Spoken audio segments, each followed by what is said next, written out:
మీ అభిరుచికి తగ్గ సరికొత్త డిజైన్స్ తో వస్తుంది మర్రి గోల్డెన్ డైమండ్స్. ఏప్రిల్ 12న విక్టరీ వెంకటేష్ గారి చేతుల మీదుగా గొప్ప ప్రారంభం.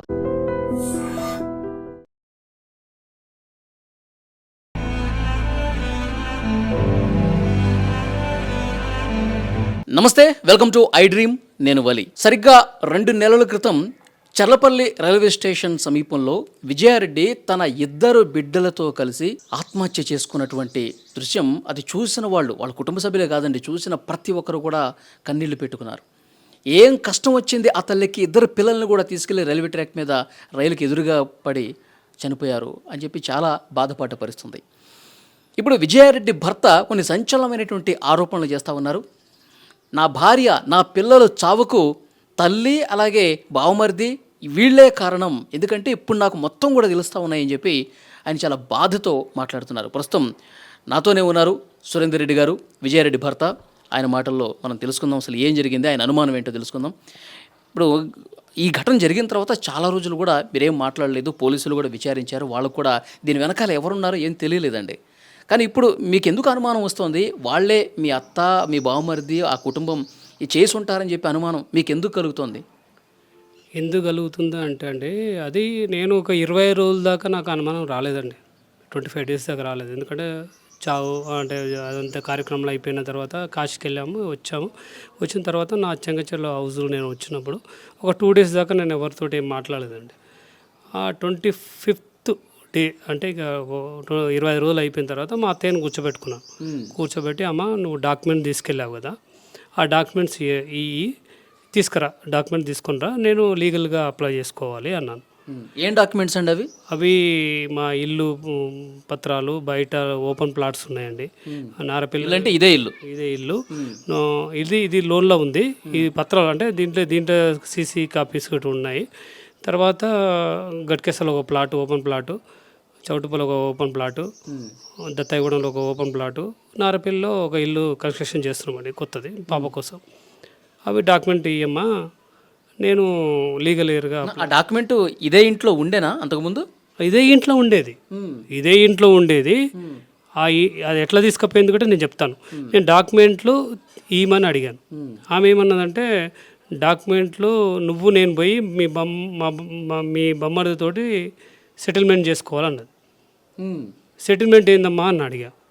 అంటే 70 లక్షలు మీ బొమ్మడికి ఇస్తే నీకు ఇవి పేపర్స్ అన్నీ ఇస్తాడంట, లేకపోతే ఏడంట అన్నాడు.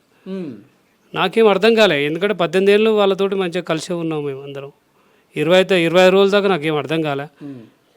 ఏంది ఇలా మాట. మీ బామ్మర్దితో సెటిల్మెంట్ చేసుకోవాలని మీ అత్త ఎప్పుడు చెప్పారు మీకు? 25 డేస్ తర్వాత, అంటే చనిపోయిన తర్వాత 25 డేస్ తర్వాత మా ఇంటికి వచ్చాను కదా ఇక్కడికి వచ్చినప్పుడు ఆమెనే కూర్చోబెట్టి అడిగాను. నేను కూర్చోబెట్టి, అమ్మ ఇప్పుడు డాక్యుమెంట్ అనేది తీసుకెళ్లారు కదా మీరు, ఆ డాక్యుమెంట్ ఇస్తే నేను లీగల్ ఇయర్గా అప్లై చేసుకుంటాను అంటే, లేదు మీ బొమ్మడి దగ్గర మన ఇద్దరం పోయి మాట్లాడి సెటిల్మెంట్ చేసుకుని వద్దామన్నది. సెటిల్మెంట్ అమ్మా, నాకు అర్థమవుతలేదు, సెటిల్మెంట్ అంటే ఏంది అని అన్నాను. మీ బొమ్మడికి ఒక 70 లక్షలు కావాలంట, 70 లక్షలు ఇస్తే నేను పేపర్లు ఇస్తాడంట. నేను అన్నాను, అమ్మ నువ్వే తీసుకెళ్ళినావు కదా ఇంట్లోకి వెళ్ళి, నేను బొమ్మడికి ఇవ్వలేదు కదా, నువ్వు తీసుకుపోయినావు కాబట్టి నువ్వు నాకు తెచ్చి అది ఇయ్యాడంట, 70 లక్షలు ఇస్తేనే ఇస్తాడంట అన్న. సరే అమ్మా, ఓకే. అంటే ఈ ఇల్లు, ఆ ఓపెన్ ప్లాట్స్, ఆస్తులకు సంబంధించి మీ బామ్మర్దికి అసలు ఏంటి సంబంధం? ఏం లేదు. ఇప్పుడు మా భార్య చనిపోయింది కదా, ఎంత దొరికితే అంత లాక్కోవాలి. ఇప్పుడు నేను ఒక్కనే ఉన్నా కదా, ఇళ్ళకెళ్ళి 50% లాగాలి అతను, ఆయన ప్లానింగ్, వాళ్ళ అమ్మ ప్లానింగ్. దాన్ని బట్టి వాళ్ళు అన్నప్పుడు నేను సైలెంట్ అయిపోయినా. ఓకే అమ్మ ఉంచుకోండి, నాకున్న టెన్షన్ ఇప్పుడే 20 రోజులు అవుతుంది, నా టెన్షన్లో ఉన్నాను, నాకేం చేయాలో అర్థమవుతుంది, నా పిల్లలు భార్య పోగొట్టుకొని నా బాధలు ఉన్నాను, మీరేమో ఇట్లా మాట్లాడుతున్నావు అన్నాను. సైలెంట్ 10 మినిట్స్ అట్లే ఉన్నాను, షాక్లో ఉన్నాను, ఏంది ఇలా మాట్లాడరని. మళ్ళీ 10 మినిట్స్ తర్వాత ఆమె అన్నది, నువ్వు చనిపోతే ఈ ఆస్తులన్నీ ఎవరికి అన్నది. అరే ఏం మాట్లాడుతుంది ఈమె. నేను ఒక క్షణం ఆగి, అమ్మ నేను బతికే ఉన్నా కదా, చచ్చిపోలే కదా ఇంతవరకు. మీరు ఈ మాట అడిగినందుకు నాకైతే ఆలోచన లేదు, మీరు అడిగారు చచ్చిపోయినాక ఊరికి ఇస్తామని. ఒకవేళ నేను సపోజ్ చచ్చిపోయి ఉంటే నా తల్లిదండ్రులు ఉన్నారు, 50% వాళ్ళకి రాస్తాను, ఇంకా 50% ఏ అనాథాశ్రమం కన్నా రాస్తాను, కానీ ఎవరికైతే ఇయ్యను అని చెప్పగానే కోపంగా రూమ్లోకి వెళ్ళిపోయింది. సరే అప్పుడు అనిపించింది అసలు ఏం జరగవచ్చు, అప్పుడే డౌట్ స్టార్ట్ అయింది సార్ నాకు. నువ్వు చనిపోతే ఎవరికి ఆస్తి అన్నప్పుడు ఇన్ని రోజులు నాతో కలిసిమెలిసి అందరూ ఉన్నారు, ఈ రోజు నువ్వు డబ్బు కోసం నువ్వు అడుగుతున్నావు, నువ్వు చనిపోతే ఎవరికని. అప్పుడు నేను బ్యాగ్ చెక్ చేసుకున్నానండి. ఇక నేను ఇదేమో జరిగింది, ఇప్పుడు నన్నే చావు కోరుకుంటున్నారంటే నా భార్య పిల్లల్ని వీళ్ళే చంపారు అని ఒక బాధాకరమైన అంటే బాధతోటి నేను ఏం చేయాలి, నాకు ఇట్లా జరిగిందని అదే రోజు కింద ఉన్న వాళ్ళని అడిగాను, కూర్చోబెట్టాడు. అమ్మ ఆ రోజు ఏం జరిగింది చెప్పండి అనా. 30 తారీఖు రోజు మేము ఇక్కడ సమ్మక్క సారక్క జాతరకు పోయి వచ్చాము. అప్పుడు 1:30కు 2 గంటలకు వచ్చాము, కానీ అప్పటి వరకే అక్క కారు లేదు ఇక్కడ. ఈమె చెప్పేది ఏంది, 6:30 వరకు నాకు ఛాయ్ పెట్టించింది, ఇద్దరం కూర్చొని దాగాము, తర్వాత ఈమె వెళ్ళిందని ఈమె చెప్తుంది. ఆడ ఒక చిన్న డౌట్ వచ్చింది, అన్నా నేను చెప్పింది నిజమన్నా, వాళ్ళు చెప్పారు. సరే ఓకే, తర్వాత ఇంకేం జరిగింది తల్లి, నెక్స్ట్ డే ఏం జరిగిందని అడిగా. నెక్స్ట్ డే అమ్మ ఎప్పుడైనా తాళం వేయదన్నా, తాళం వేసుకొని పోతుంది, నన్ను వేయమని ఎప్పుడు అనలేదు 4 సంవత్సరాల నుంచి. ఫస్ట్ టైం అక్క మీద నిద్రపోతుంది, నువ్వు నీ తాళం వేసేయి అని చెప్పేసిందన్న. ఓకే నేను వేసాను, తాళం వేసానన్న. తాళం వేసినాక తర్వాత 1 గంట 2 గంటల్లో పోలీసులు వచ్చారు, జేఐటి పోలీసులు వచ్చి విజయరెడ్డి ఇల్లు ఇదేనా, విజయరెడ్డి చనిపోయింది అని చెప్పారు. అరే ఇప్పటిదాకా అమ్మ చెప్పింది మీద పండుకుందని, ఇప్పుడే వీళ్ళు వచ్చి చనిపోయారని చెప్తున్నారు ఏందని అమ్మ ఒక థింకింగ్లో వెళ్ళిపోయింది. నిజమమ్మ చనిపోయిందని చెప్పారు. సరే అప్పుడు ఆమెకు డౌట్ వచ్చింది, నాతోటి ఎందుకు వేయించింది ఈమె తాళం నాతోటి ఎందుకు వేయించింది, ఏ రోజు వేయినామె ఈ రోజు ఎందుకు వేయించింది. ఆ తర్వాత గేటుకు గేటుకు అవతలంగా ఎవరు రాకుండా అది దాని గిట్ట ఒకటి ఉంది. ఇప్పుడు తాళం రోజు ఆమె వేసుకొని పోతుంది, అది ఒక తాళం మా వైఫ్ దగ్గర ఉంటుంది, ఒక తాళం మా అత్తయ్య దగ్గర ఉంటుంది. ఆ తాళం గిట్ట రైల్వే పోలీస్ వాళ్ళకి ఏదైనా దొరికిందేమో అనుకొని ఈమె వేరే తాళం వేయించింది. వేరే తాళం వేసే ఓపెన్ కాదు కదా, ఇక చనిపోయింది. ఇక నెక్స్ట్ డే మళ్ళీ అడిగాను, ఈ డబ్బు గోల్డు ఈ పేపర్సు ఏమైంది, ఆ రోజు ఏం జరిగింది, మళ్ళీ వాళ్ళని అడిగాను ఆ రోజు ఏం జరిగింది అనా. బాడీస్ వెళ్ళిపోయిన తర్వాత 3 గంటల సేపు ఇక్కడ ఉన్నారన్న వాళ్ళు ఉండి ఊరికి ఒక డబ్బా పంపించారు. వాళ్ళతోటి గిట్ట అన్నారు, గోల్డ్ పంపిస్తున్నాము, నువ్వు రాకమ్మా, నీ కూతుర్ని కావుగాడ పంపి, నువ్వు గోల్డ్ ఉంది కానీ నువ్వు ఇంట్లో ఉండని వాళ్ళ ఫ్రెండ్కి చెప్పిందట. అది చెప్పంగా వీళ్ళు విన్నారు, అవునన్నా ఇట్లా ఒక బకెట్ పంపించారు అలా గోల్డ్ ఉందని. అది ఇంకా నాకు కన్ఫర్మ్ అయిపోయిందన్న. ఎందుకంటే వీళ్ళు 3 గంటల సేపు ఇక్కడ ఉండి ఈ డబ్బు గోల్డ్ అన్నీ చదివారు. మళ్ళీ వాళ్ళకి చెప్పారు, నువ్వు రేపు రాకు, నువ్వు గోల్డ్ ఉంది ఇంట్లో ఉండు, నీ కూతురు పంపి. వాళ్ళ కూతురు తీసుకువెళ్ళింది, తల్లి ఇన్నే ఉండు, కూతురు పంపిమని చెప్పింది. ఆడికొచ్చింది కూతురు. ఓకే, నాకు ఇదంతా తెలిసిన తర్వాత నేను మళ్ళీ ఆ అమ్మాయికి ఫోన్ చేసి అమ్మా సిస్టర్ ఆ రోజు ఎవరితో అయితే ఈ గోల్డ్ ఎన్ని పంపించారో ఆమెకి మీరు ఫోన్ చేశాను. సిస్టర్ అన్న చెప్పన్నా అంటే, ఆ రోజు నువ్వు గోల్డ్ తీసుకెళ్ళేవారా అంటే, తీసుకెళ్ళానన్న, గోల్డ్ అయితే తీసుకెళ్ళాను, ఆ రోజు డబ్బులు పెట్టించింది, గోల్డ్ తీసుకెళ్ళి మీరు కాశీ వచ్చినాక ఇచ్చేసానన్న. అంటే ఏముందిరా అంటే తాళం వేసి ఉందన్న, దానికి ఆ డబ్బాకు తాళం వేసి ఉంది, అలా లోపల ఎంత ఉందో నాకు తెలియదన్న, కానీ అయితే నాకైతే ఇచ్చింది, నేను ఇచ్చేసాను. ఆడ క్లారిటీ వచ్చేసిందన్న. ఎందుకంటే ఇప్పుడు వీళ్ళు చనిపోయిన బాధ లేకుండా ఈ డబ్బు గోల్డ్ చదవడం అనేది ఫస్ట్ సెకండ్ నుంచి వాళ్ళు స్టార్ట్ చేశారు. వాళ్ళు ఇంట్లోకి వెళ్ళి బయటికి వెళ్తేప్పుడు లాకేపించింది, ఎవరు రాకుండా. ఈడ కింద బాడీస్ ఉన్నప్పుడు లోపలికి ఎక్కకుండా ఆ మెట్ల మీదనే కూర్చుంది, ఎవరిని పోకుండా. అంటే వీళ్ళు ప్రీ ప్లాన్లోనే ఉన్నారు. మా అత్త మా బొమ్మర్ది పెళ్ళం ప్రీ ప్లాన్లోనే ఉన్నారు. బొమ్మర్ది పెళ్ళం మీద ఉండి మీద లోపలికి ఇంట్లోకి తిరుగుతుంది, అత్తైనా ఆడ మెట్ల కాడ కూర్చుంది, ఎవరిని ఎక్కియకుండా, మీదికి పోకుండా ఏడికి పోకుండా. ఈమె లోపల ఇవన్నీ చూసుకుంటూనే ఉంది. ఆ తర్వాత వీళ్ళు తీసుకుపోయినాక నాకు 25 డేస్ తర్వాత ఇవన్నీ ఎంక్వైరీ చేస్తున్నప్పుడు 1 by 1 అంటే నాకు కావాలని వీళ్ళు చేశారా? ఈ డౌట్ ఏంటంటే, ఇప్పుడు ఇది లాకేసింది కరెక్టే, డబ్బు గోల్డ్ పంపించింది కరెక్టే, అసలు ఎందుకు చేయవలసి వచ్చింది? దాన్ని బట్టి మళ్ళీ ఈ గోల్డ్ కాడికి వెళ్ళాను అన్న.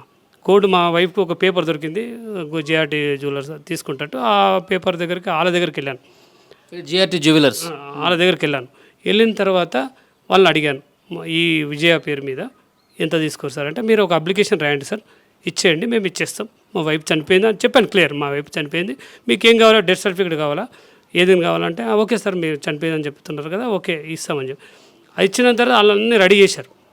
రెడీ చేసినాక ఆ వీళ్ళు ఫోన్ చేసి మా అత్త వాళ్ళు ఫోన్ చేసి నువ్వు ఎట్లా ఇస్తావు ఆయనకు అంటే ఇప్పుడు ఆల్టర్నేట్ నెంబర్ ఒకటి పెడుతుంది. మా వైఫ్ జాబ్ చేసి వచ్చేసి పడుకుంటుంది, నైట్ డ్యూటీ చేసేవారు వచ్చి పడుకుంటుంది. ఆల్టర్నేట్ నెంబర్ వాళ్ళ అమ్మ నెంబర్ పెడుతుంది 7674 అది వాళ్ళ నెంబరే, అది కంటిన్యూగా అన్నిటికీ ఆమె నెంబరే పెడుతుంది. ఎందుకంటే ఈమె డిస్టర్బ్ చేయొద్దని. ఇప్పుడు ఏమైనా ఆర్డర్ చేసినా డ్రెస్సెస్ ఆర్డర్ చేసినా ఏది చేసినా ఆమె పేరు మీదనే ఆ నెంబర్ మీద పెడుతుంది. నెంబర్ పేరంతా ఈమెదే, నెంబర్ మాత్రం అది పెడుతుంది అమ్మ నెంబర్ అని. నా నెంబర్ మీద ఉంటే నువ్వు పెట్టిస్తావు. నేను అన్న వాళ్ళ దగ్గర పోయి ఓకే రా పోయి ఓకే ఓకే అన్న ఇప్పుడు నేను భర్తగా ప్రూఫ్ చేసుకోవాలంటే మీకు ఏమేం కావాలి? ఇప్పుడు మా వైఫ్ది ఆధార్ కార్డు ఉంది, నా వైఫ్ డెత్ సర్టిఫికేట్ ఉంది, నా మ్యారేజ్ సర్టిఫికేట్ ఉంది, నా భార్య నాకు ఇవ్వాలి కదా. నెంబర్ ఎవరైనా పెట్టుకుంటారు, నెంబర్ ఇంకోళ్ళతో పెట్టవచ్చు, ఇంకోళ్ళ నెంబర్ పెట్టచ్చు, నెంబర్తో సంబంధం లేదు కదా. నీకు ఆధార్ నెంబర్ ఉందా, నీకు అన్నీ ఉంటాయంటే వాళ్ళు ఓకే అని చెప్పి వాళ్ళ మేనేజర్ వచ్చి ఓకే రెడీ నువ్వు అన్నది కరెక్టే నీకు ఇచ్చేస్తున్నాను ఇచ్చేసాడు. ఇప్పుడు గోల్డ్ నీకెందుకు భయం, నేను తీసుకుంటే నీకెందుకు భయం? ఓకే ఒక దగ్గర డౌట్ వచ్చేసింది నాకు. ఓకే అది తీసి పక్క పెట్టుకున్నాను. ఎప్పుడైతే వీళ్ళు డాక్యుమెంట్ ఇయ్యను అన్నారో ఆ టైం నుంచి నేను డాక్యుమెంట్ వెతకడం స్టార్ట్ చేశాను.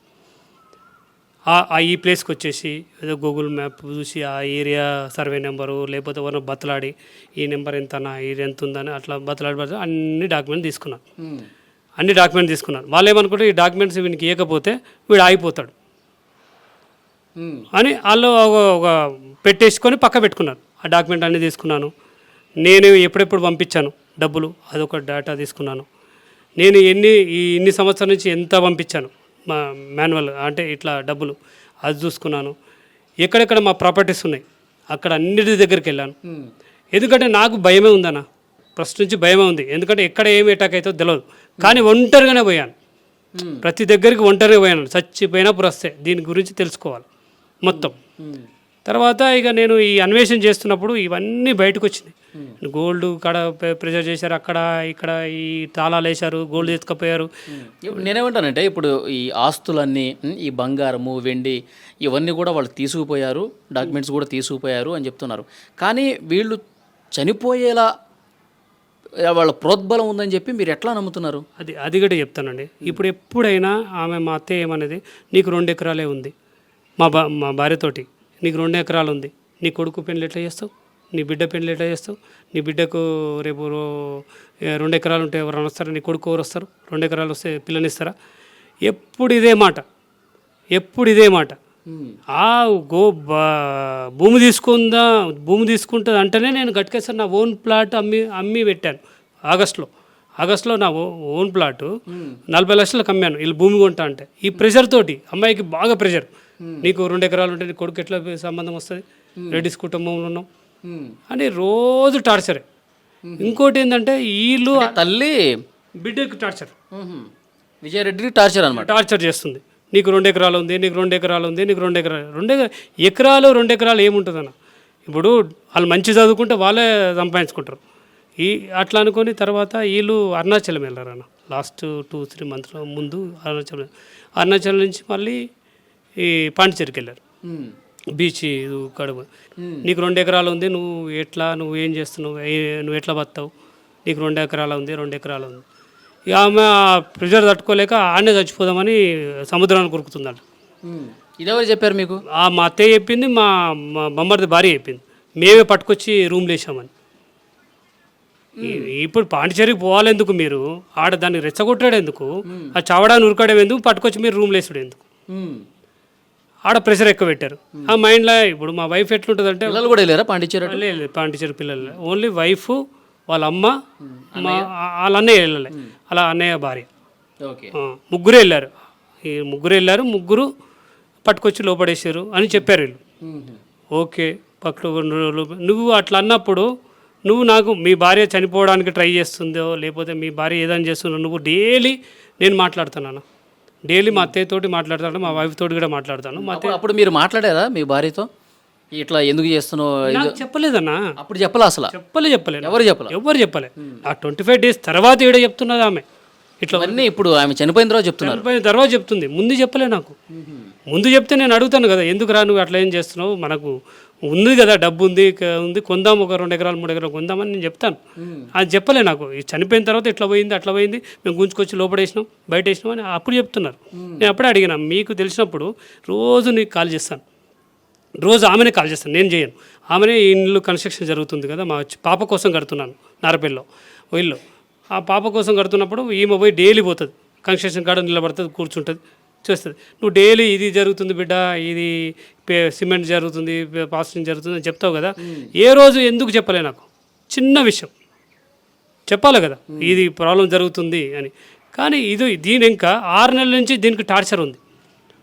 6 నెలల నుంచి దీనికి, 6 నెలల సంవత్సరం నుంచి దీనికి ప్రెషర్ పెడుతూనే ఉన్నారు.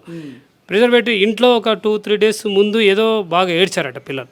అది ఎందుకు ఏడ్చారు గట్రా మనకు తెలియదు, ఎందుకంటే అది గట్రా నాకు చెప్పలే. ఇప్పుడు మా వైఫ్ మా పిల్లలతో మీరు దుబాయ్ నుంచి రెగ్యులర్గా మాట్లాడుతూనే ఉంటారు కదా, ఏమ్మా ఇవాళ ఎట్లా క్లాసులు ఎట్లా జరిగినాయి? అట్లా మాకు హాస్టల్ ఉన్నప్పుడు మాట్లాడడానికి ఉండదు సార్. హాస్టల్లో ఉన్నప్పుడు కాకపోయినా తర్వాత ఇంటికి వస్తే ఖచ్చితంగా మాట్లాడతాను. ఇంటికి వస్తే మాట్లాడితే పాప చెప్తుంది, ఓకే సార్ డాడీ, ఈసారి ఐఐటి మంచి మార్కులు వస్తాయి, నాకు ఏం కాదు. ఇంట్లో విషయాలు ఏం చెప్పదా పాప? ఇంట్లో విషయం ఏం చెప్పదు. బాబు కూడా ఏం చెప్పారు. వాళ్ళ ఇంట్లో విషయాలు ఉన్నప్పుడు వాళ్ళు డిస్కషన్ చేయరు. ఇప్పుడు వచ్చేది ఒక సంక్రాంతికి ఒక 10 రోజులు, వీళ్ళకు హాలిడేస్ ఒక 5 రోజులు 10 రోజులు అట్లా వచ్చిపోతారు కదా, అప్పుడు బాగానే ఉంటారు వీళ్ళు. ఇప్పుడు మీరు చెప్తున్నట్టు వాళ్ళు నిజంగా అంత టార్చర్గా ఫీల్ అయితే పిల్లల్ని కూడా తీసుకెళ్ళి రైల్వే ట్రాక్ మీద వెళుతున్నప్పుడు అసలు వాళ్ళు ఎంత కృంగిపోయి ఉంటారు. ఆ టైంలో కూడా డాడీ గుర్తుకు రాలేదా పిల్లలిద్దరికి? అదేనా, అది ఇప్పుడు వాళ్ళు, మా వైఫ్ హాస్టల్కి వెళ్ళింది. హాస్టల్ ప్రిన్సిపల్ మాట్లాడాను, వాళ్ళ క్లోజ్ ఫ్రెండ్ మా అబ్బాయి క్లోజ్ ఫ్రెండ్ తోటి మాట్లాడాను. ఏమైంది నాన్న ఆ రోజు పరిస్థితి ఏమైంది అంటే, ఆ రోజు మా వైఫ్ పోయినప్పుడు మా అబ్బాయి వాళ్ళ ఫ్రెండ్కి చెప్పిండంట, నేను తులిప్స్లో బిర్యానీ తినడానికి వెళ్తున్నారా, నేను తిన్నాక నీకు ఒకటి తీసుకొస్తా అని చెప్పాడంట. వానికి అప్పటిదాకా నేను చనిపోతున్నానే ఫీలింగ్ లేదు కదా. ఓకే, తర్వాత పాప దగ్గర పోయినప్పుడు ఆ విజువల్ చూసినప్పుడు మమ్మీని చూడగానే నవ్వుతుంది. నవ్వుని అమ్మ వచ్చింది కదా, బిర్యానో కేకో ఏదో తినిపిస్తుంది, కేకో చాక్లెటో ఇస్తుంది హాస్టల్ దగ్గర. ఆ తర్వాత వాళ్ళు తీసుకొని ఆల్రెడీ రైల్వే స్టేషన్ దగ్గరకు వచ్చింది. ఇంకోటి నా డౌట్ ఏంటంటే, వాళ్ళకు ముందే తెలిసి ఉంటే మా అబ్బాయి వాటర్ తీసుకోవడానికి వెళ్ళాడు ఓ స్టా దగ్గరికి, వానికి చనిపోతున్నా అనుకుంటే వాడు మంచి టాలెంటెడ్, వాడు ఎట్లయినా కాపాడగలుగుతాడు. వాళ్ళకు చెప్తాడు కదా, వీళ్ళు మధ్య నిలబడ్డారు, నేను విజువల్ చూసినప్పుడు వీళ్ళు మధ్య నిలబడ్డారు, వాకింగ్ పోయి ఆడ స్టా దగ్గర తీసుకున్నాడు వాటర్ బాటిల్. మనకు నిజంగా తెలిసి ఉంటే వాడు ఏదో ఇంటిస్తాడు కదా, అన్న దండం పెడతాను జర కాపాడన్నా ఏదో అంటాడు కదా. వానికి అప్పటిదాకా తెలియదని నేను అనుకుంటున్నాను. ఆ తర్వాత లాస్ట్ స్టేజ్ పోయి రారా చెప్పిందేమో. ఓకే అన్న, నాకు డౌట్, ఓకే నా వల్ల ఏమైనా మా వైఫ్ ఇబ్బంది పడితే, వాళ్ళ అమ్మ ఉంది వాళ్ళ అన్న ఉంది, వాళ్ళిద్దరు చిన్నప్పటి నుంచి పెంచినా అంటున్నారు. ఓకే పెంచారు వాళ్ళే, మరి నా భార్య వాళ్ళ మీద నమ్మకం ఎందుకు ఉంచలే, పిల్లలు ఎందుకు ఇచ్చిపెట్టిపోలే అంటే, నాకు వచ్చే టార్చర్ ఇది ఉంది, నా పిల్లలు ఇంకా ఎక్కువ టార్చర్ పెడతాను, దాన్ని భయపడదు కదా. ఇప్పుడు డాడీ ఉన్నది దూరం ఉన్నాడు, ఆయన వచ్చేది తక్కువ, ఆ దూరంలో వీళ్ళనేం చేస్తారు అనే భయం ఉంది కదా. అందుకే నాతోటే నా పిల్లలు కూడా తీసుకుపోతారు, రేపు పొద్దున్న నాకు అనాథగా కావద్దు అని అనుకుందేమో. ఇప్పుడు నా మీద నమ్మకం లేదన్నా, నేను దూరంగా ఉన్నాను అనుకో, వాళ్ళమ్మ వాళ్ళన్న దగ్గరనే ఉన్నారు కదా. ఇప్పుడు ఆమె చనిపోయిన తర్వాత పోలీసుల ఇన్వెస్టిగేషన్లో కూడా ఒంటరిగా ఉండటం వల్లే ఆమె చనిపోయిందని చెప్తా ఉన్నారు పోలీసులు కూడా. సో అంటే ఇది చూసిన తర్వాత ఇప్పుడు మీరు చేస్తున్నటువంటి ఆరోపణల తర్వాత ఏమంటారు మీరు? అన్న ఇప్పుడు ఒంటరితనం అనేది ఈ రోజు ఒంటరితనం కాదు కదా, 18 ఏళ్ళు మేము లైఫ్ జర్నీ. ఈరోజు 1 ఇయర్లో ఒంటరితనం వచ్చి ఈ రోజే చనిపోతుంది అనేది నేను తప్పు, నేను తట్టుకోలేను దాన్ని విషయంలో. ఎందుకంటే ఇప్పుడు మా జర్నీలో 18 సంవత్సరాలు మా లైఫ్ జర్నీలో ఈ 1 ఇయర్లో ఒంటరితనం రాదు కదా. ఈ 1 ఇయర్లో ఒంటరితనం రాదు. వీళ్ళు కేసును డైవర్ట్ చేశారు, వాళ్ళు ప్రెషర్ పెట్టారు, 100% ప్రెషర్ పెట్టారు. అది బయటికి రాకుండా ఒంటరితనము, ఆయన దూరం ఉండు, ఆయన దగ్గర ఉండు అనే మాటలతోటి ఆ డైవర్ట్ చేసి పక్కన నూకేశారు. నా ఆలోచన ఇప్పుడు ఇవన్నీ ఇప్పుడు మీ అత్తగారు, మీ బామ్మర్ది, వాళ్ళ భార్య వీళ్ళందరూ టార్చర్ పెట్టారని చెప్పడానికి ఏంటి ఆధారం ఏముంది? అసలు పోలీసులు కూడా దొరకలేదు కదా వాళ్ళు టార్చర్ పెట్టింది. టార్చర్ పెట్టకపోతే ఆ అరుణాచలం పోయి ఆడ ఎందుకు ఈమె చావడానికి పోతుంది? ఇంకో అనుమానం ఏంటంటే, నాకు నన్నే టార్చర్ పెడుతురు కదా. ఇప్పుడు నువ్వు ఎప్పుడు వస్తావు, ఇదంతా నాకే ఇంత టార్చర్ పెట్టినప్పుడు వాళ్ళకి ఎందుకు పెట్టాను? ఇంకోటి కూడా చెప్తానా, టార్చర్ పెట్టడానికి కారణం ఇంకోటి కూడా ఉంది. ఆమె అమ్మాయితోటి 60 లక్షలు లోన్ తీసుకోమని చెప్పారు, పర్సనల్ లోన్. ఆమె వైఫ్ నాకు చెప్పింది, ఎవరు చెప్పారు తీసుకోమని? వాళ్ళ అమ్మ ఓకే. 60 లక్షలు లోన్ తీసుకోమని చెప్పింది. 60 లక్షలు లోన్ చెప్తే నాకు చెప్పింది ఫోన్లో మాట్లాడినప్పుడు 60 లక్షలు లోన్ తీసుకోమంటుంది మమ్మీ అని. వద్దమ్మా, 60 లక్షలు వద్దు, ఎందుకంటే ఆల్రెడీ మనం 20,000 ఈఎంఐ కట్టాలి, మనకే అప్పు ఉంది, నీ జాబ్ పర్మనెంట్ లేదు, నా జాబ్ పర్మనెంట్ లేదు. 60 లక్షలు అంటే 60,000 కట్టాలి పర్ మంత్, మన నుంచి కాదు తల్లి, వద్దు, మనకి ఇప్పుడు అవసరం కూడా లేదు, ఇప్పుడు పిల్లలు చదువులే ఉన్నాయి, ఇప్పుడు మనం అప్పులు తీసుకొని చేసుకుంటే మనకు అవసరం లేదని చెప్పి అదే ముచ్చట చెప్పేసింది. మళ్ళీ గట్కేసర్లో ప్లాటు ఓపెన్ ప్లాట్ ఉంది నాకు, అది షాప్ చేయడానికి వెళ్ళింది. అప్పుడు ఏం చేశా, నా దగ్గర పనిచేసే అబ్బాయి ఆ పక్కనకి ఇల్లు కట్టుకొని ఉన్నాడు. ఆ అబ్బాయి చూసి మా సార్ది కదా అని నాకు డైరెక్ట్ ఫోన్ చేశాడు, సార్ మీ ప్లాట్లో ఎవరో వచ్చి క్లీన్ చేస్తారు సార్ అని. అరే నా ప్లాట్లో ఎవడు వచ్చి క్లీన్ చేస్తాడని నేను ఎప్పుడే అమ్మటే ఆమెకు ఫోన్ కొట్టా, మా అత్తయ్య కొట్టా, అమ్మ ఏడున్నారు అన్న అంటే గట్కేస్తారు ప్లాట్ దగ్గర ఉన్నా, ఆడేముందమ్మా అన్న, షాప్ చేస్తున్నాం, ఎందుకమ్మా షాప్ అని అడిగా, ఇట్లే బాధ అన్నప్పుడు అమ్మడానికి ఎందుకు మనకే అవసరం అమ్మడానికి అని, వద్దమ్మా మీరు దాని దగ్గర టచ్ చేయకండి. ఎవరి పేరు మీద ఉంది అది ప్లాట్ మా వైఫ్ పేరు మీద ఉంది. అన్నీ మ్యాక్సిమం నా వైఫ్ పేరు పెట్టుకుంటానండి, ఎందుకంటే నేను ఏడుండా, ఆమె అక్కడి నుంచి డబ్బులు పంపించినాయి ఏమున్నా ఆమె ఉంటుంది కాబట్టి దగ్గర ఉంటుంది కాబట్టి అన్నీ ఆమె పేరు మీద చేసేస్తాను నేను. నా మీద ఏది పెట్టుకోను, నా మీద ఒక ప్లాట్ ఉంటే ఒక ప్లాటు జనవరిలో అది మేలో అమ్మిపించారు, మేలో భూమి కొంటామని అమ్మాం, అయిపోయింది కదా. మళ్ళీ వైఫ్ ఫోన్ చేసి, అరే పాపకి ఇద్దాం అనుకున్నాం కదమ్మా, ఇది ఎందుకు అమ్ముతున్నావు, వద్దమ్మా అన్న. సరే అని అన్నది, వాళ్ళ అమ్మకి చెప్పేసి నేను అమ్మనని. ఆ తర్వాత ఇల్లుకు బేరం పెట్టింది మళ్ళీ ఆమెనే, పుష్పమ్మ మా అత్త ఇల్లుకు బేరం పెట్టింది. అరే ఇల్లుకు బేరం పెట్టి మా ఫ్రెండ్ ఫోన్ చేశారు, అరే ఇల్లు ఎందుకు అమ్ముతున్నారా మీరు, కాలనీలో మంచి కాలనీ ఉంది, మంచి ప్లేసు, మీరు ఇల్లుకి ఎందుకు అమ్మవలసి వచ్చిందంటే మళ్ళీ మా వైఫ్ ఫోన్ చేసి అరే ఏం జరుగుతుందిరా ఇక్కడ, ఒకటి వద్దంటే ఒకటి వద్దంటే అమ్మ ఏమంటుంది, పీజీ కడదామంటుంది. అమ్మ పీజీ కాలంలో నడుస్తలేదమ్మా, పీజీ కట్టడం వేస్ట్రా, ఈ ఇల్లు దగ్గర పోకండి, మంచి ప్లేస్ ఉంది, మంచి ఏరియాలో ఉంది, వద్దని చెప్పి ఓకే అని చెప్పింది. ఈ విషయం ఎటో తెలిసింది నాకు 20 రోజుల తర్వాత ఇక్కడ కూర్చున్నప్పుడు, మా బిడ్డకు 60 లక్షలు లోన్ పెట్టమంటే పెట్టలే. అప్పుడు అర్థం సింక్ అయింది నాకు, అంటే నువ్వు పెట్టమంటే ఇవి పెట్టలే, మళ్ళీ ప్లాటు అమ్మనీయలే, ఇల్లు అమ్మనీయలే, పీజీ కడదామంటే. అంటే వీళ్ళ ప్లానింగ్ ఏంటంటే నా మీద నా భార్య మీద ఏ ఆస్తులు లేకుండా చేసి ఒక ప్లేస్కి తీసుకెళ్ళి ఆ ప్లేస్లో వాళ్ళ పేరు మీద చేసుకొని మనం బయట నూకాలని ప్లాన్ చేశారు. ఇప్పుడు నేను ఇంకోటి కూడా చెప్పాను, ఓకే నీకు పీజీ కట్టాలనే మీ అమ్మ వాళ్ళు చెప్పినప్పుడు ఓకేరా పీజీ కడదాం. ఇప్పుడు నారపల్లిలో ఒక ఇల్లు నడుస్తుంది కన్స్ట్రక్షన్లో, పాప కోసం చేస్తున్నాం, సరే అది కంప్లీట్ అయిపోయాక అది ఒక అమ్మితే 80 లక్షలు వస్తాయి. ఫస్ట్ 80 లక్షలు తీసుకొని మేడిపల్లిలో ఒక ఓపెన్ ప్లాట్ కొన్న తర్వాత ఆలోచిద్దాం, ఈ ముందు అమ్ముకొని దగ్గర పెట్టుకోవడం కాదురా, ఫస్ట్ అది చేద్దాం అన్న. ఓకే అని ఇక ఆడికి ఆగిపోయింది. ఇప్పుడు వాళ్ళ ఉద్దేశం ఏంటంటే మేము చెప్పింది చేయనిస్తలేడు, ఎందుకంటే మాకు ఒక ఆలోచన ఉంది కదనా. ఇప్పుడు మాకు ఒక 5 సంవత్సరం మేము ఇద్దరం కష్టపడితే పిల్లలు ఇద్దరు బీటెక్ అయిపోతుంది, తర్వాత జాబ్లోకి వెళ్ళిపోతారు, మనం ఇంటికి వచ్చి ఏదో సెట్ చేసుకుందామని. ఇప్పుడు మార్చిలో వాళ్ళని తీసుకుపోవడం కారణం అదే, పిల్లలు పెద్దగా అయ్యారు, కొంచెం ప్లేస్ చూస్తే కొంచెం కొత్త ధనం కనబడుతుంది అనే ఉద్దేశంతో మార్చిలో ప్లాన్ చేశాను. మార్చిలో ప్లాన్ చేసిన తర్వాత మా వైఫ్ని కూడా అక్కడనే ఉంచుకుందామని అనుకున్నాను, వేరే జాబ్ చూసుకొని ఐటీ జాబ్ చూసుకొని అక్కడ పెట్టుకుందాం అనుకున్నాను. ఎందుకంటే పిల్లలు పెద్దగా అయిపోయారు, ఇప్పుడు వాళ్ళు మనం ఉన్నా లేకున్నా వాళ్ళు హాస్టల్లో ఉంటారు, నడిచిపోతుంది. ఎప్పుడన్నా కావాలంటే విజిటింగ్ వీసాలో ఏదో పెట్టేసి దాన్ని అక్కడ తీసుకొని 2 మంత్ 1 మంత్ ఉండి వాళ్ళు రిటర్న్ వస్తారు. మా ప్లానింగ్ ఇద్దరం చేసుకున్నాం కాబట్టి వాళ్ళ అమ్మకి చెప్పింది, మేము ఇప్పుడు నువ్వు ఈ పాండిచేరికి వస్తేనే ఇంత ఖర్చు అవుతుంది అంటున్నావు, రేపు దుబాయ్కి నేను తీసుకుపోతున్నాను, నేను అప్పుడు ఎంత ఖర్చు అవుతుంది అంటావా అన్న. మేమిద్దరు అనుకోకుంటే ఆమెకు దుబాయ్ ఎట్లా తెలుసు, నా ప్లానింగ్ ఉంది కదా, నేను దుబాయ్కి తీసుకుపోతాను మార్చాను, నేను మా వైఫ్తో డిస్కస్ చేసినప్పుడే కదా. ఇవన్నీ జరుగుతున్నప్పుడు ఈ మనిషికి ఏంటంటే ఇదంతా డబ్బు ఉంది, ఇది ఉంది, వీళ్ళు ఎక్కడ వెళ్ళిపోతారు, ఇప్పుడు దుబాయ్కి వెళ్ళిపోతే మళ్ళీ రావడానికి కష్టమవుతుంది. నా ప్లానింగ్ నాకుంది, ఎందుకంటే అక్కడ జాబ్ చూసి నా భార్య నా దగ్గర ఉండాలని నేను అనుకున్నాను.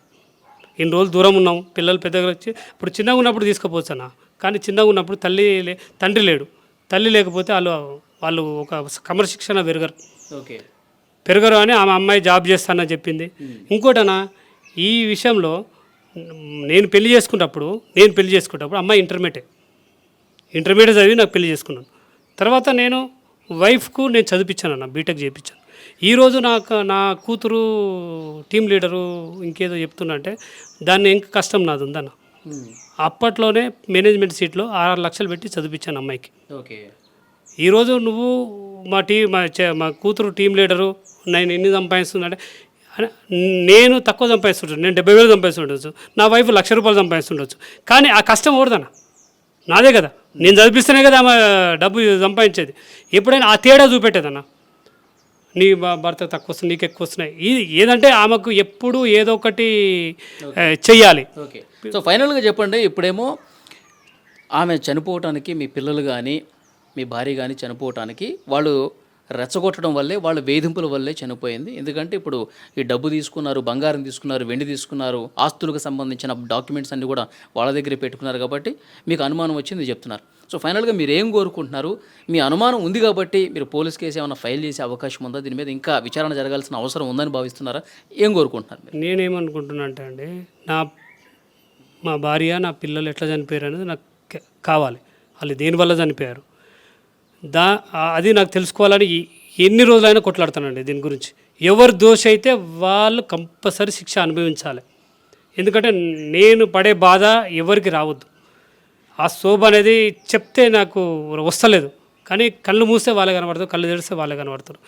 ఇంకోటి సార్, ఇప్పుడు వీళ్ళందరూ కలిసి ఇప్పుడు నన్ను ప్రెజర్ పెట్టి, నేను పిఎస్లో ఒకటే కంప్లైంట్ చేశాను, వీళ్ళ అనుమానం ఉంది వీళ్ళ మీద, నాకు థ్రెడ్ ఉంది కాబట్టి మీరు రక్షణ ఇవ్వండి. ఎందుకు థ్రెడ్ ఉంది అని కూడా చెప్తాను. ఎందుకు థ్రెడ్ అంటే రైల్వే పోలీస్ స్టేషన్ దగ్గర నన్నే బెదిరించాడు డైరెక్ట్. ఎవరు? మా బొమ్మడిది.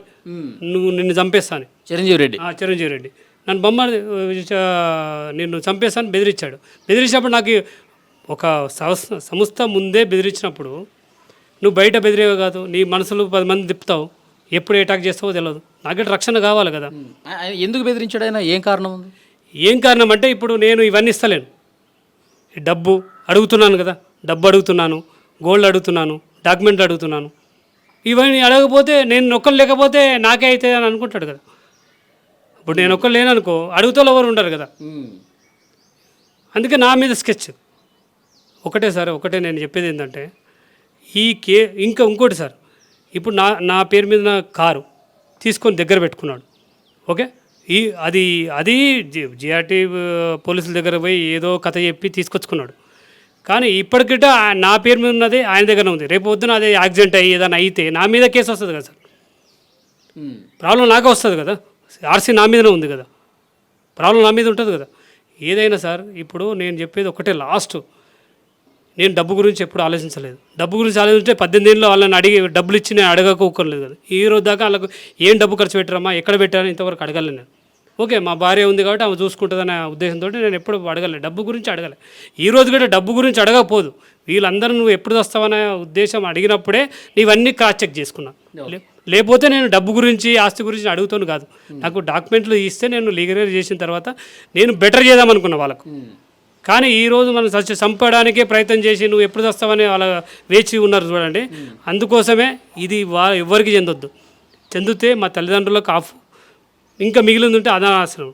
అంత కాదంటే ఎవరైనా పేద పిల్లలు తీసుకొని చదివిస్తానండి, పేద పిల్లలు తీసుకొని చదివిస్తాను. ఎందుకంటే నా పిల్లల్ని చదివించుకోవాలనుకున్నా, గొప్పగా చదివించుకోవాలనుకున్నా, ఆ డబ్బే వాళ్ళకి ఖర్చు పెడతాను. అంతేగాని ఆస్తులు డబ్బు వాళ్ళకి చెందనీయను. ఎందుకంటే వచ్చే నా డబ్బు నేను కష్టపడి సంపాదించింది, నేను నా భార్య కష్టపడి సంపాదించిన పైసలు మీరు తింటా అంటే ఎలా ఇస్తాను? మీరు ఓకే మంచి ఉద్దేశంతో ఉంటే ఓకే, నువ్వు నన్నే చంపాలి, నా మీదనే నీకు ఫోకస్ ఉన్నప్పుడు నేను ఎందుకు ఇస్తాను నీకు ఇయ్యచ్చుడు కన్నా బయట వాళ్ళకి ఇచ్చి ఒక పేద పిల్లలు చదివించినా కానీ ఓకే పలానా ఆయన నన్ను చదివించాడు అని ఎప్పటికైనా గుర్తుపెట్టుకుంటాడు కదా. నా పిల్లలు చదివించినాడు, వాళ్ళని చదివిస్తాను, 2 పిల్లలు తీసుకొని దత్తత తీసుకొని చదివిస్తాను. ఓకే, ఇప్పుడు పోలీసులకి ఏమన్నా ఇవన్నీ చెప్దాం అనుకుంటున్నారా? ఖచ్చితంగా అండి.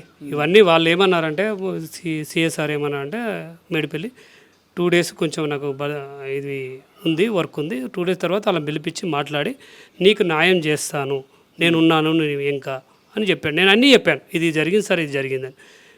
ఇంకోటి సార్, ఆయన సిఎస్ఆర్ కూడా అడిగాను భద్రత గురించి, నా మీద ఎవరైనా అటాక్ చేయొచ్చు సార్, నాకు కొంచెం భద్రత కల్పించండి అంటే, సరే అమ్మా నీకు ఇస్తాము, నీకేదైనా చిన్న డౌట్ వచ్చినా కానీ 100 కాల్ చేయి, ఓ 10 minutesలో అందరూ ఉంటారని చెప్పి ఆ భరోసా ఇచ్చాడు. నేను ధైర్యంగా బయటకు వచ్చానండి. అది విజయారెడ్డి భర్త సురేందర్ రెడ్డి గారు చెప్తా ఉన్నారు. సో ఇంట్లో ఉన్నటువంటి బంగారము, ఆస్తులకు సంబంధించిన పత్రాలు, కిలోన్నరకు పైగా వెండి, ఇవన్నీ కూడా వాళ్ళు తీసుకెళ్ళిపోయారు. అంటే శవాలు ఇంకా ఆ కార్యక్రమాలు పూర్తి కాకముందే వీళ్ళు తీసుకెళ్ళిపోయారంటే వీళ్ళలో చెడు ఉద్దేశం ఉంది. అలాగే నేను చనిపోతే ఈ ఆస్తులన్నీ ఎవరికి ఇస్తామని చెప్పి క్వశ్చన్ చేశారంటే వాళ్ళ బుద్ధి ఏంటో నాకు అర్థమవుతుంది. కాబట్టి వీళ్ళ ముగ్గురి టార్చర్ వల్లే నా భార్య చనిపోయి ఉంటుందని చెప్పి ఇప్పుడు నేను బలంగా నమ్ముతున్నాను. దీని మీద విచారణ జరగాల్సిందే అని చెప్పి సురేంద్ర రెడ్డి చెప్తున్నారు. ఎట్ ద సేమ్ టైం నన్ను కూడా చంపే కుట్ర కూడా చేయొచ్చు, కాబట్టి నాకు భద్రత కూడా కావాలని చెప్తున్నారు. తర్వాత ఏం జరుగుతుందన్నది కూడా ఒకసారి చూద్దాం. మళ్ళీ ఒకసారి మిమ్మల్ని కాంటాక్ట్ చేసే ప్రయత్నం చేస్తాం. థ్యాంక్ యూ అండి. Thank you sir.